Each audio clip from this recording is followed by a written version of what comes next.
Dallas Seminary. He has been married for 14 years to his wife, Becky.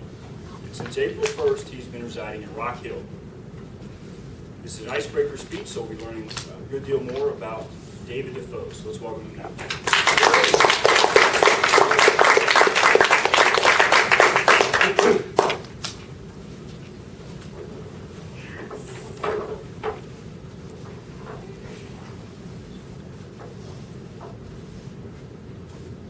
Donau-Eschingen is a little town in the Black Forest in southwest Germany. It is known as the watershed of the Danube River, which flows 1,777 miles eastward through Germany, Austria, and 8 other European countries into the Black Sea. I want you all to think of the idea of a watershed, a major turning point. The Danube could have flowed west or north or south, but it decided to go east.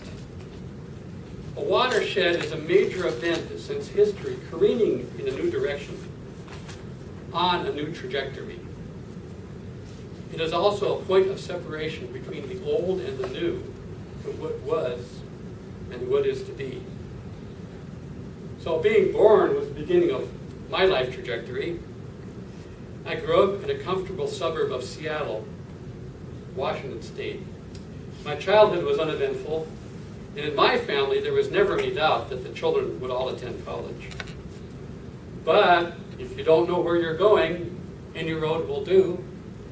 I started out in pre-med and then switched to psychology and eventually settled down on English.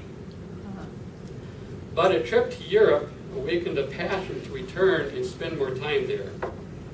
A few years later, I decided to spend my 3rd year of grad school in Stuttgart, Germany. And after graduating, I landed a job in Munich, where I spent the next 6 years. Germany was truly a watershed event for me. I loved Germany and I loved Europe, but my life still lacked a goal, a purpose. As time went by, I became more and more overcome by the shallowness and futility of life, or at least the kind of life that I was living. And it was around that time that a good friend of mine became a Christian and began to witness to me. Upon his urging, I read the New Testament and was convicted by Jesus' parable of the foolish man who built his house on the sand. That was me. And that was the beginning of a new direction in my life.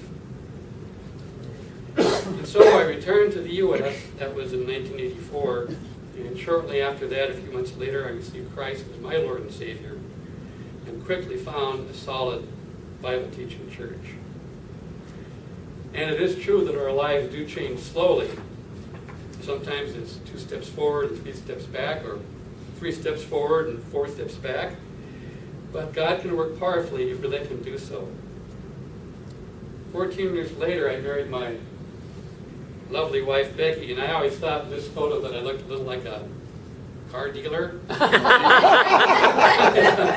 never saw myself that way, but we did start out on a new ministry as missionaries to Japan. I was able to retire early from my job as a software analyst. And 2 years in Japan were followed by 4 years at Dallas Seminary in Texas, and then another transition here to the Charlotte area. And one of the things that seemed to be a bonus of going to Dallas Seminary was the fact that it was in the South, and I traveled in the U.S. before, but I never spent much time here. But I never thought that I'd settle down here. But God obviously had a different idea. So then, where is God sending me now? Our current goals include teaching theology at Christ Central Institute in Wagner. And if you don't know where that is, that's in South Carolina. And I give thanks to our president, Matthew James, for introducing me to Christ Central Institute and helping get me the job there. Next year, my wife and I plan to return to the Philippines to do theological education, working with local church leaders.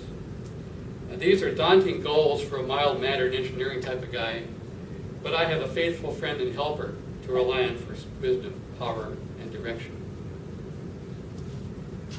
And this is an image of, or that was an image of one of my heroes, Dwight Pentecost.